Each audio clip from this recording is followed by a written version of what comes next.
All right. Okay. Start by stating your name and what you do. My name is Sid Copeland. I am a bar owner. Okay, and what bar do you own? Jughead. Okay. Are you comfortable with the fact that your bar is labeled as a quote-unquote punk bar? I'm very comfortable with that. That's pretty much what I set out to do. Okay. And how long have you been doing that? 7 years.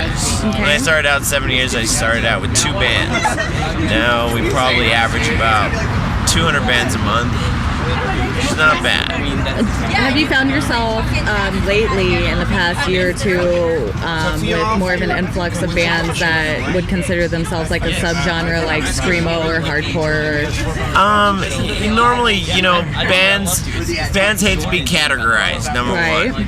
Number two, but if they're categorizing themselves as that when they approach you, like every band I know, they try to say we're not that kind of music, we're this kind of music, and like the screamo bands try to stay away from saying that they have any punk influence.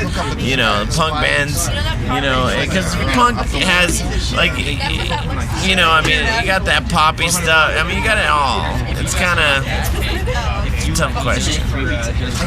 Did I answer it?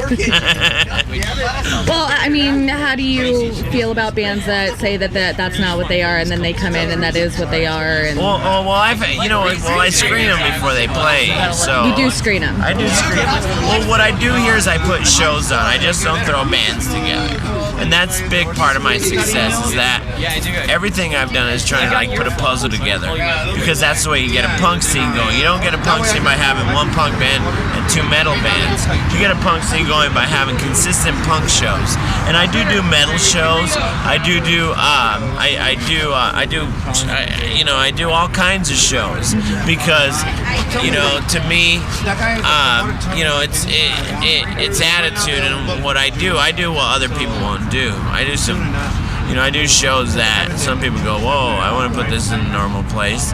But that's what I've made my success on, is doing what other people won't do. Like, people wouldn't touch punk 7 years ago. You wouldn't see a good punk show on a Friday, a good local punk show on a Friday. You would see you'd see maybe one good punk band and 2 metal bands. Do you try to stay away from having bands come in, or having bands that draw in people that are more concerned with their scene look, or with how they look, or with?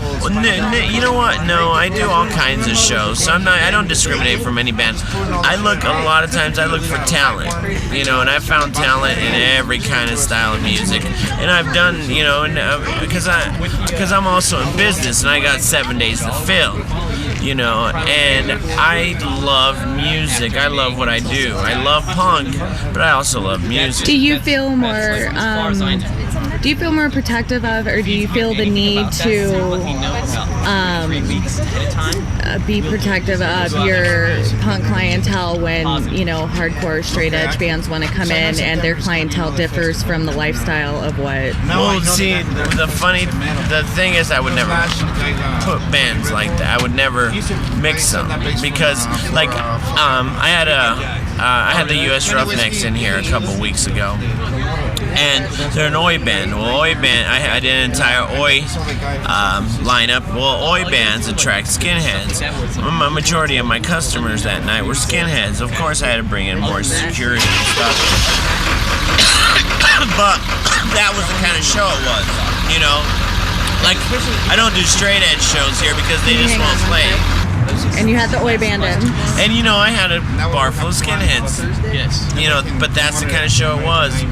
I didn't mix. I didn't bring in, the wrong kind of band and put it in there, because it would have clashed the scenes. But that's what I mean. You put shows on. You go, if I do a hardcore punk show and everybody in here's wearing studs and mohawks, then I did my job right.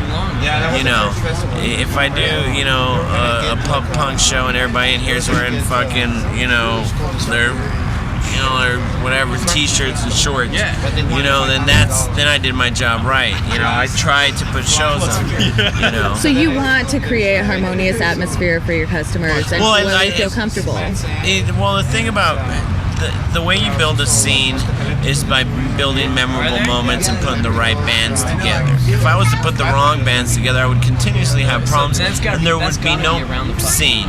Like, I try to build a metal scene just as much as I try to build a punk scene, because you know, that's what I do. I do music, you know. So,